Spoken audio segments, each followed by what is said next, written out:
Acts chapter 18. In Corinth. After this, Paul left Athens and went to Corinth. There he met a Jew named Aquila, a native of Pontus, who had recently come from Italy with his wife Priscilla, because Claudius had ordered all the Jews to leave Rome. Paul went to see them, and because he was a tent maker as they were, he stayed and worked with them. Every Sabbath he reasoned in the synagogue, trying to persuade Jews and Greeks. When Silas and Timothy came from Macedonia, Paul devoted himself exclusively to preaching, testifying to the Jews that Jesus was the Messiah. But when they opposed Paul and became abusive, he shook out his clothes in protest and said to them, "Your blood will be on your own heads. I am innocent of it. From now on I will go to the Gentiles." When Paul left the synagogue and went next door to the house of Titus Justus, a worshiper of God, Crispus, the synagogue leader, and his entire household believed in the Lord, and many of the Corinthians who heard Paul believed and were baptized. One night the Lord spoke to Paul in a vision, "Do not be afraid, keep on speaking, do not be silent. For I am with you, and no one is going to attack and harm you, because I have many people in this city."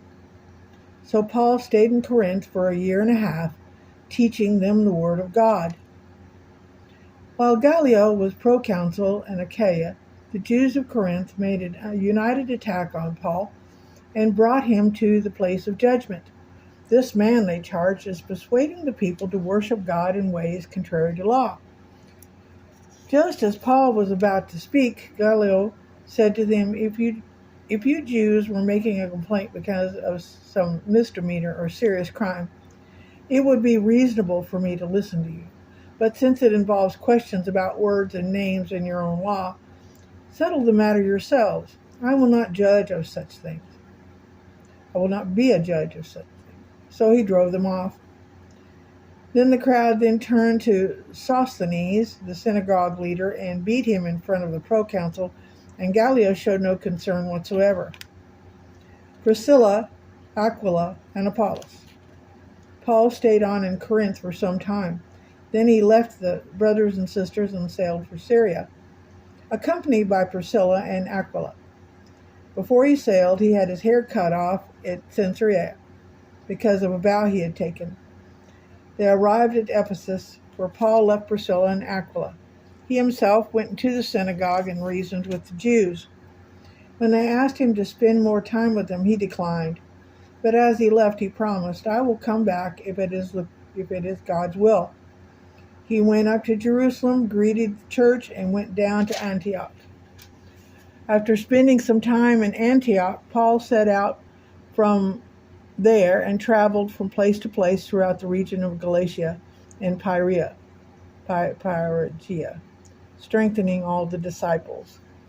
Meanwhile, a Jew named Apollos, a native of Alexandria, came to Ephesus. He was a learned man with a thorough knowledge of the Scriptures. He had been instructed in the way of the Lord, and he spoke with great fervor and taught about Jesus accurately, though he knew only the baptism of John. He began to speak boldly in the synagogue. When Priscilla and Aquila heard him, they invited him to their home and explained to him the way of God more adequately. When Apollos wanted to go to Achaia, the brothers and sisters encouraged him and wrote to the disciples there to welcome him. When he arrived, he was a great help to those who by grace had believed, for he vigorously refuted his Jewish opponents in public debate, proving from the Scriptures that Jesus was the Messiah.